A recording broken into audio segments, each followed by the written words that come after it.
Yo quiero saludaros a todos y he subido por aquí simplemente para hacer esto, de bendeciros.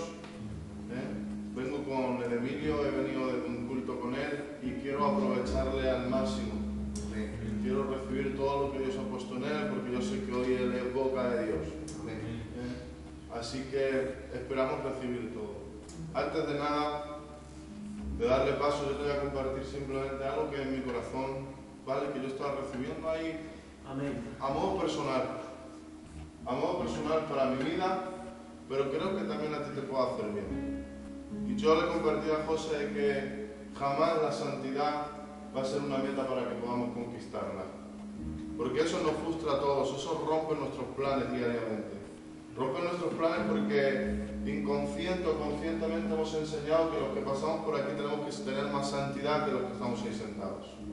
Consciente o inconscientemente estamos enseñando que los que ministran el avance tienen que tener más santidad y el que pasa por aquí. Pero Jesús ha establecido algo para nosotros y es que por su muerte en la cruz del Calvario todos tenemos la misma santidad. La santidad no es una meta a conquistar, es una posición que Cristo nos ha dado. Y en esa posición es lo que debemos de hacer, simplemente es andar. Y recuerda esto siempre, aunque te suene extraño, luego si quieres me lo preguntas, pero nada de lo que puedas hacer puede romper la posición que Dios te ha dado. Nada de lo que puedes hacer puede manchar la santidad que Dios te ha dado. Y si no, podemos mirar Corintios, ¿vale? Luego si quieres me lo preguntas, pero ahora recuerda esto, que nada te frustre. Y a pesar de que todos tus esfuerzos de querer llegar, de querer comprometerte y no has llegado, no has alcanzado, recuerda que tú tienes la misma posición que yo. Y la misma posición es una posición de santidad. Sí, Señor. Ahora, a través de esto ya sí podemos entender el versículo que siempre hemos malinterpretado de que sin santidad nadie verá al Señor.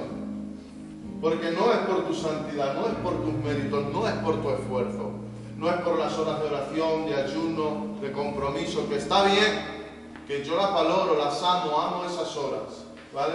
Pero no es por eso. Santidad en este pasaje se traduce como justicia. Y no hay ni uno justo de nosotros, sino solamente Dios. Ahora podemos decir que sin la justicia de Dios, nadie podrá verle. Aleluya. Para ser salvo no podemos hacer nada, simplemente creerle a Él. Creer en la santidad que Dios nos ha dado. Y en medio de esa santidad caminar, servir en ella. ¿Saben? Hoy oramos o hablamos desde aquí diciendo, ora, ayuna, lee. Yo he pasado años de mi vida orando y ayunando durante horas, a largos espacios. De lectura no te puedo contar, enumerar, horas diarias, continuas. Pero sabes, era mucho tiempo y poco espacio dedicado a Dios. Hoy quiero enseñarte a que no es el tiempo que le dediques a Dios. Eso es un principio legalista. Y quiero borrarlo de tu mente. Hoy la vida de Dios no se trata de tiempo, se trata de espacio. Porque sin santidad, sin la justicia de Dios, nadie podrá verle. Los jóvenes del centro, simplemente dejaros en las manos de Dios y depender de aquel que nos ha puesto en el camino de la santidad. Dice la Biblia que Él nos preparó obras de antemano para que nosotros anduviésemos en ellas. No es nada de lo que tú puedas hacer. No son tus méritos, tus esfuerzos, tu fe, tus ayunos, tu lectura. No, es Dios que produce en ti el querer como el hacer. ¿Vale? Que Dios os bendiga.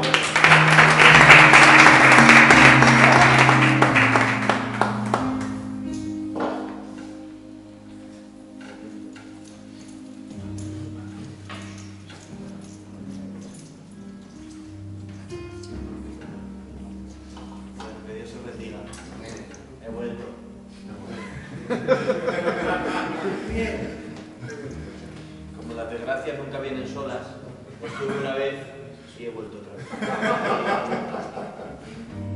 Quiero decir, breve y sinceramente, que estoy de acuerdo con todo lo que Lina ha compartido.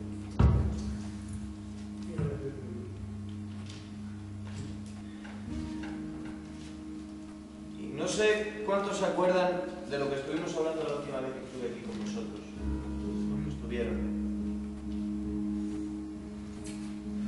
¿Y cuántos están de acuerdo con que sigamos con el tema? ¿Verdad? Creo que lo que Dios hace lo hace completo, cabal. No creo en los retazos de información.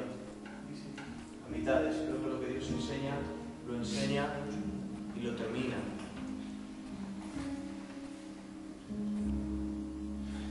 Yo estoy disfrutando. Qué bien. De verdad que siento aquí una atmósfera muy poderosa. Creo también que estoy hablando con gente que tiene deseos en el corazón. ¿Me equivoco o no? Gente que tiene expectativas. No estoy hablando con gente calientabancos que se conforman con ser libres de la condenación del infierno. Creo que hablo con gente que desea dárselo todo a Dios y vivir cada día al máximo para Dios. ¿Es así? Amén. Pues para gente así, Dios viene recordándonos unas cuantas cosas. El centro del tema que estuvimos hablando la última vez, para ubicaros un poco a los que no estabais, era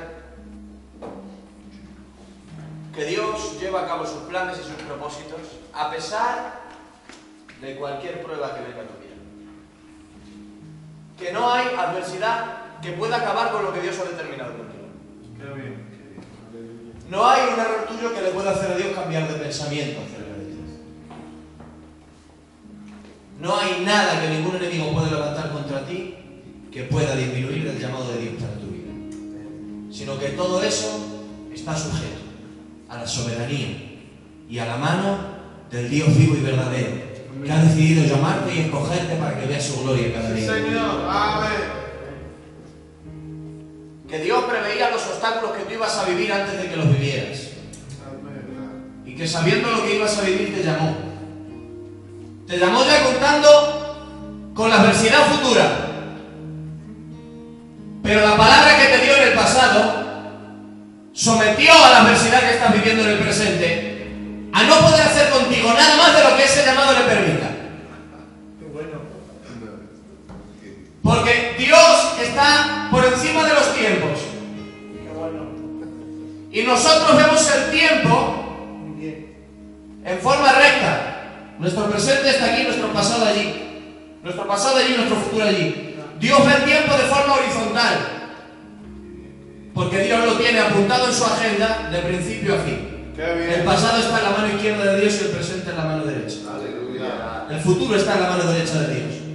Por eso cuando determina algo contigo, su palabra cruza el tiempo de forma horizontal. Dios tiene el día 1 aquí, el día 2 aquí, el 3, el 4, el 5, el 6. Cuando Él habla, no habla como tú, limitado aquí. Cuando Dios habla, su palabra cruza de forma horizontal los tiempos y condiciona toda tu vida a esa palabra que Dios ha dicho. Amén. Por eso cuando Dios le dijo a Abraham, por este tiempo vendré y Sara tendrá un hijo. Sara en el presente era estéril. Pero la palabra de Dios, la promesa de Dios a Abraham cruzó el tiempo de forma horizontal. Fue el futuro de Sara y la sanó. Sí, Señor. Qué bien. Dios sanó a Sara en el momento que le dio la promesa a su marido. Amén. Solo tenía que pasar el tiempo para que lo que Dios había hecho en su presciencia brotara a la luz. Qué bueno. Si Dios ha permitido que pases por donde estás pasando es porque Él sabía que esa prueba no iba a poder contigo. Muy bien. Al contrario, Dios es tan grande que lo que el enemigo levanta en contra de su plan, Él lo revierte para que se vuelva en su contra y a favor de los planes de Dios. Al igual que la espada de Goliat terminó matándole a él y cortándole su propio cuello. Los planes que Satanás levanta contra tu vida, si te atreves a andar en el plan de Dios y creerle a Él, los planes del diablo se volverán en su contra y solo serán plataformas que Dios utilizará para llevar a cabo contigo su propósito. ¿Cuánto dicen gloria a Dios?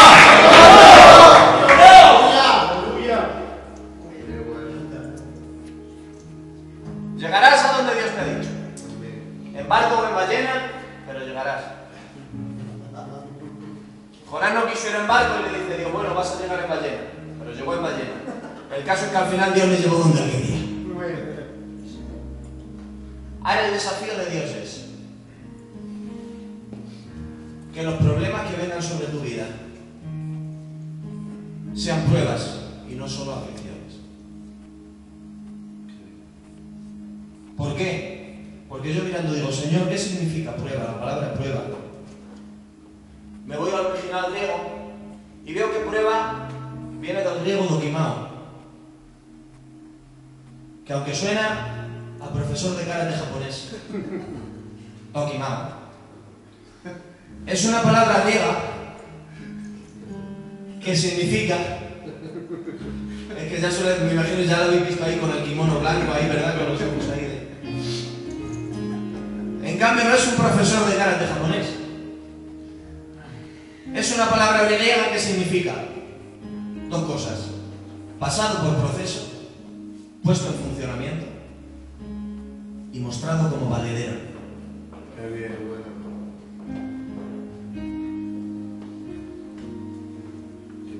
Pero Dios nunca nos mostrará como valederos si donde estamos no dejamos que nos ponga en proceso y en funcionamiento. Amén. Bien, ¿verdad? La Biblia dice que cada miembro recibe su crecimiento como según la actividad propia. Porque el alimento sin actividad produce obesidad. ¿Verdad? Por favor. Yo no he hablado de nadie.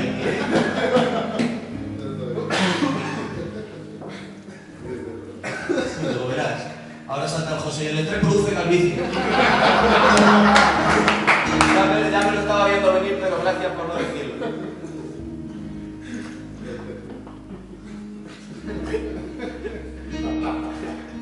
¿Por qué digo esto?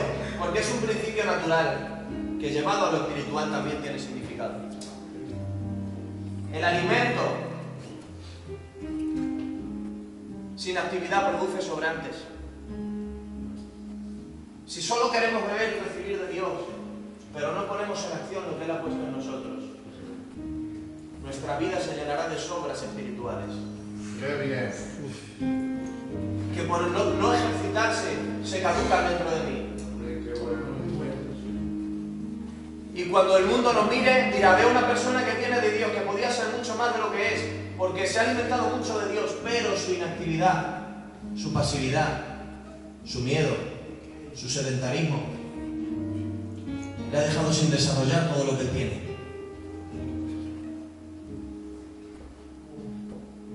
Porque el alimento sin ejercicio no produce buenos resultados. Dios nos llama que a medida que Él nos alimenta, seamos valientes y servidores y serviciales para poner a su servicio todo lo que pone dentro de nosotros y le digamos, Señor, si puedes usar nada, aquí tienes nada, Señor. Y te digo como dijera esa mujer de Dios, hágase conmigo conforme a tu palabra. Amén. Qué bien. ¿Por qué? Porque los problemas sin una fe ejercitada no son pruebas, sino simplemente dolor. Porque no podemos decir que estamos siendo probados por Dios si pasamos problemas pero nuestra fe sigue pasiva. Si no crecemos donde estamos, si seguimos en el mismo lugar, no estoy siendo probado, simplemente estoy siendo golpeado. ¿Por qué? No es el hecho de tener problemas lo que me hace ser probado, sino que en medio de los problemas hay un dokimao de Dios. Él está poniendo mi fe en funcionamiento. Él está pasando por proceso. En cada momento de prueba digo, Señor, sigo poniendo en acción la fe que tú has puesto en mi corazón. Sigo tan enamorado de ti como el primer día. Sigo accionando la fe y queriendo vivir en tu propósito cada día. El problema que estoy viviendo no me aquieta, no me atemoriza. Señor, porque sé que tú me estás pasando por tu proceso y un día te mostrarás como valedero delante de tu presencia. Amén.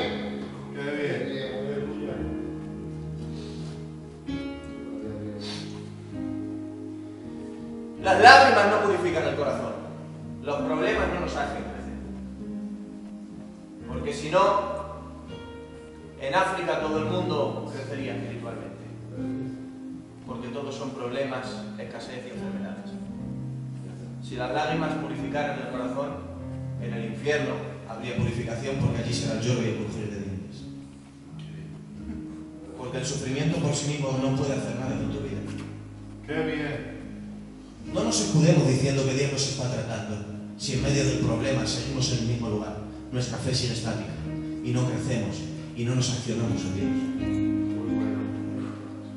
Dios. Es prueba es dolor, que eso lo tienen los del mundo.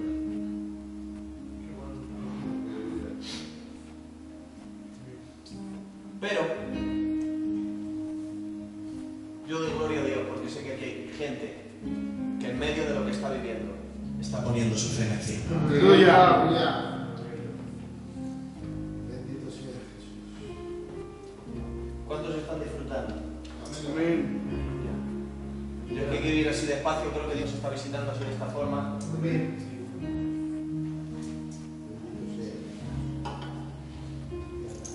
Razones, motivos por los que Dios nos tiene que pasar por proceso, poner en funcionamiento antes de mostrar cómo vale Dios. La Biblia dice: bienaventurado el hombre, dice el salmista, que tiene en ti su fuerza, y en cuyo corazón están todos tus caminos. Atravesando el valle de lágrimas, lo cambian en fuente. Cuando la lluvia llena los estanques, irán de poder en poder y verán a Dios en Sion. ¿Cuáles son las primeras condiciones de esa persona? Tiene en ti sus fuerzas. Y en su corazón están todos sus caminos. Y ahora ese contenido interno del corazón es el que hace que al pasar por el valle de lágrimas, ahora lo convierto en una fuente. Y de cada lágrima aprendo. De cada lágrima crezco. En cada lágrima aprendo a decir: estoy aprendiendo a obedecerte y a hacer tu voluntad. Pero primero, el que tiene en ti su fuerza, y en cuyo corazón están todos tus caminos. Amén.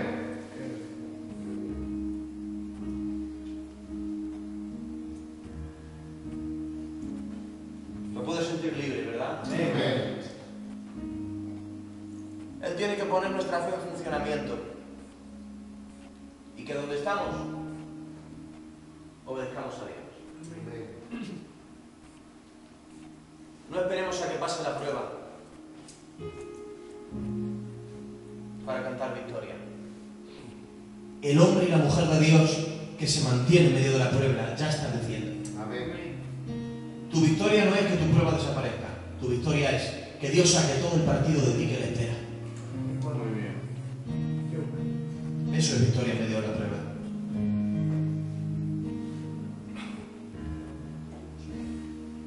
Cuando hacemos eso, Dios está haciendo algo poderoso. Se está cumpliendo Proverbios, que está allá en ese libro de sabiduría. Dice él, lo tengo aquí anotado, dice Salomón: la senda de los justos es como la luz de la aurora, que va en aumento hasta que el día es perfecto. Me encanta. La senda de los justos, el caminar de los hijos de Dios, es como un amanecer progresivo. Qué bien. De menos a más, de menos a más, de menos a más.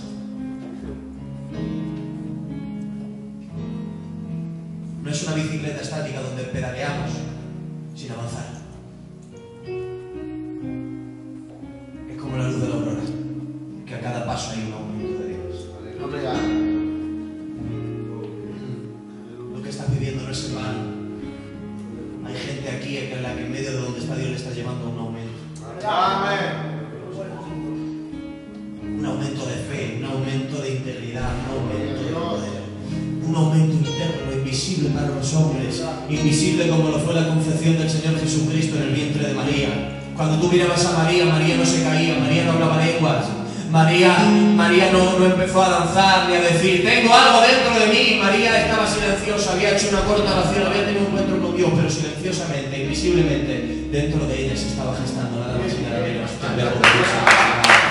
A lo mejor los hombres te miran y no ven nada en ti. A lo mejor los hombres te miran y no ven ningún cambio visible en tu vida. A lo mejor tú mismo no valoras lo que Dios hace, porque no haces lo que los otros hacen, porque no experimentas lo que los otros experimentas, porque nunca te has caído, porque nunca has tenido una visión, porque nunca te han profetizado, porque nunca has tenido un bautismo de esos espamódicos que los demás tienen, que también son de Dios. Y por eso a lo mejor pensamos a veces que no hay nada de Dios gestándose en el interior. Pero yo digo, cuando un hijo de Dios se propone con todo su corazón agradar a Dios, vivir cada día en su voluntad, crecer en su presencia, ir en aumento, ese es el mayor toque de Dios, ese es el mayor milagro, esa es la mayor experiencia que se puede vivir. Y lo que se está gestando dentro de ti, hay un día que saldrá a la luz y nada lo podrá impedir. Gloria a Dios. Y participarán de lo que Dios está haciendo contigo, y Él glorificará su nombre en tu vida.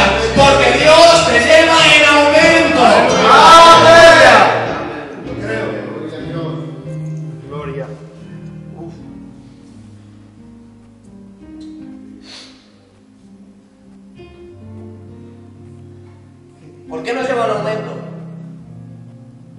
Si Él puede hacer las cosas en un momento. A veces te dan ganas de preguntarle, Señor,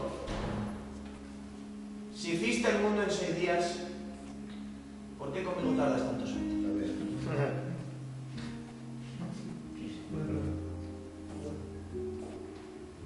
Porque Dios es así. Dios creó todo en un momento y esperó 4000 años para traer la redención. No le costó nada crear al hombre, pero le costó todo redimirlo. A veces los procederes de Dios son increíbles, pero ¿por qué Dios nos lleva de esa manera? Yo digo, una de mis teorías es porque en lo progresivo se saborea más el aumento de Dios. La riqueza se disfruta más cuando se ha sido pobre de pequeño. El que nace con ello muchas veces no lo valora. Pero hay gente que le ve sacar el sabor a lo que tiene mejor que a nadie porque sabe lo que es no tenerlo. Claro.